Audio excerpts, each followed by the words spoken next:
Assalamualaikum warahmatullahi wabarakatuh. Bismillahirrahmanirrahim. Alhamdulillahi rabbil alamin wassalatu wassalamu ala asyrafil anbiya'i wal mursalin sayyidina wa maulana Muhammadin wa ala alihi wa sahbihi wa barik wa sallim ajma'in. Amma ba'du. Segala puji bagi Allah, Tuhan semesta alam, yang telah melimpahkan rahmatnya, taufiknya, inayahnya kepada kita semua. Selawat serta salam kepada junjungan kita, Nabi Muhammad Sallallahu Alaihi Wasallam, serta kepada sahabat-sahabat beliau hingga akhir zaman. Semoga kita semua mendapatkan syafaat Rasulullah Sallallahu Alaihi Wasallam. Amin amin ya rabbal alamin. Yang sama-sama kita muliakan kepada dosen pengampu mata kuliah pengembangan sumber dan media belajar pendidikan agama Islam, yaitu kepada Ibu Dr. Hajjah Milah Hasanah MPD dan kepada Bapak Dr. Ani Cahyadi MPD.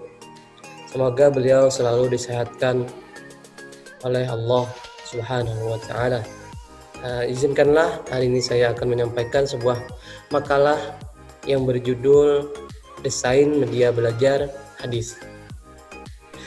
Untuk mempersingkat waktu, kita langsung saja dari latar belakang. Belajar adalah suatu proses yang kompleks yang terjadi pada diri setiap orang sepanjang hidupnya. Proses belajar itu terjadi karena adanya interaksi antara seseorang dengan lingkungannya. Oleh karena itu, belajar dapat terjadi kapan saja dan di mana saja. Salah satu pertanda bahwa seorang itu telah belajar adalah adanya perubahan tingkah laku pada diri orang itu, yang mungkin disebabkan oleh terjadinya perubahan pada tingkah pengetahuan, keterampilan, atau sikap. Next, definisi desain. Pada umumnya, desain merupakan sebuah rancangan, rencana, atau sebuah gagasan. Menurut Kamus Besar Bahasa Indonesia menyebutkan bahwa desain adalah yang pertama itu KBBI menyebutkan kerangka bentuk atau rancangan. Yang kedua, motif pola atau corak. Nah, jadi desain adalah sebuah proses perancangan dari sebuah ide, gagasan, atau permasalahan yang menyangkut benda cipta dengan berdasarkan pada aspek teknis, fungsi, dan material. Selanjutnya, pengertian sumber belajar. Sumber-sumber bahan dan belajar adalah segala sesuatu yang dapat dipergunakan sebagai alat, di mana bahan pengajaran terhadap atau asal untuk belajar seseorang. Dengan demikian, sumber itu merupakan bahan atau materi untuk menambah ilmu pengetahuan yang mengandung hal-hal baru bagi si belajar. Selanjutnya, kriteria pemilihan sumber belajar. Sebelum memanfaatkan sumber belajar secara luas, hendaknya seseorang guru memahami beberapa kualifikasi atau kriteria dalam memilih sumber belajar. Kriteria umum dalam memilih sumber belajar adalah yang pertama itu adalah ekonomis. Dalam arti hendaknya dalam memilih sumber belajar, seorang guru itu mempertimbangkan segi ekonomis dalam arti murah, yakni secara nominal uang atau biaya dikeluarkan hanya sedikit.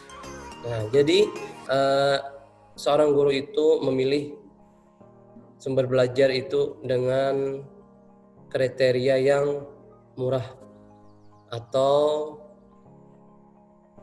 bisa tidak menguras kantong uang kita. Nah, jadi ekonomis itu sangat diutamakan dalam memilih sumber belajar, dan itu pun tidak membebani kita sebagai seorang guru untuk menyediakan sumber belajar. Selanjutnya, praktis dan sederhana. Praktis artinya tidak memerlukan pelayanan dan pengadaan sampingan yang sulit dan langka.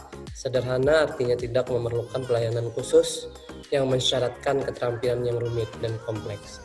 Lanjut, mudah diperoleh. Nah, kriteria selanjutnya adalah mudah diperoleh. Dalam arti sumber belajar itu dekat, tersedia di mana-mana dan tidak perlu diadakan dan dibeli.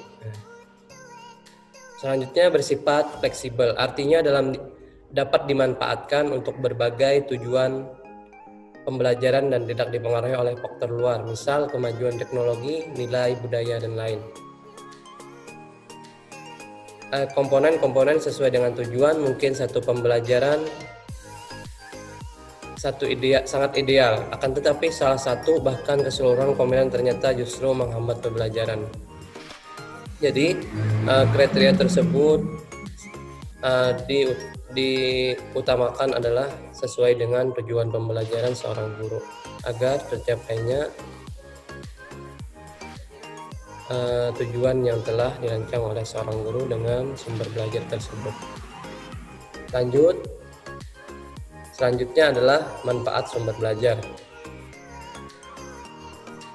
Yang pertama-tama ialah memberikan pengalaman belajar secara langsung kepada peserta didik sehingga pemahaman dapat berjalan cepat. Jadi pembelajaran yang didukung dengan sumber belajar itu akan menjadikan seorang murid atau siswa itu memiliki pemahaman yang begitu cepat ketimbang tidak menggunakan sumber belajar. Lanjut, dapat menyajikan sesuatu yang tidak mungkin dikunjungi atau dilihat secara langsung, misalkan Candi Borobudur. Nah, ini sering kita gunakan di sekolah-sekolah, yaitu dengan menggunakan sumber belajar laptop dan LCD proyektor.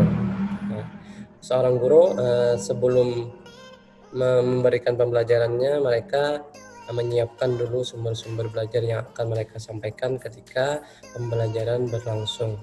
Contoh tadi seperti Candi Borobudur. Nah, jadi seorang guru harus memiliki bahan tentang Candi Borobudur agar nantinya bisa disampaikan kepada seorang murid dan siswa-siswa yang telah mengikuti pembelajaran. Selanjutnya dapat menambah dan memperluas pengetahuan sajian yang ada di dalam kelas, misal buku-buku teks, foto-foto, film majalah, dan sebagainya. Selanjutnya dapat memberi informasi yang akurat, misalnya buku-buku bacaan, ensiklopedia, dan majalah. Selanjutnya dapat membantu memecahkan masalah pendidikan baik dalam lingkup mikro maupun makro. Misal, secara makro sistem pembelajaran jarak jauh melalui modul, secara mikro pengaturan ruang, lingkungan yang menarik, simulasi penggunaan film dan OHV. Yang seterusnya dapat memberikan motivasi yang positif apabila diatur dan direncanakan pemanfaatannya secara tepat. Selanjutnya dapat memacu untuk berpikir, bersikap, dan berkembang lebih lanjut. Misal buku teks, buku bacaan, film, dan lain-lain yang mengandung daya penalaran sehingga dapat memacu peserta didik untuk berpikir, menganalisis, dan berkembang lebih lanjut. Selanjutnya desain sumber belajar hadis. Rancangan pembelajarannya ialah meliputi yang pertama itu kompetensi inti dan kompetensi dasar, yang kedua materi pembelajaran hadis yang berkenaan yang akan diajarkan oleh seorang guru kepada murid-murid atau siswanya. Yang ketiga ialah media dan bahan, medianya apa dan bahannya apa. Yang keempat sumber belajar.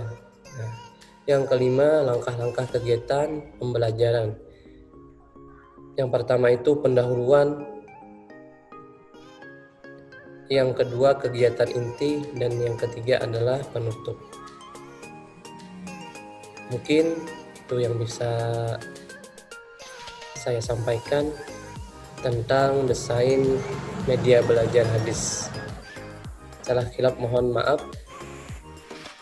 Kesalahan milik saya sendiri dan kebenaran hanyalah milik Allah SWT. Sekian dan terima kasih. Assalamualaikum warahmatullahi wabarakatuh.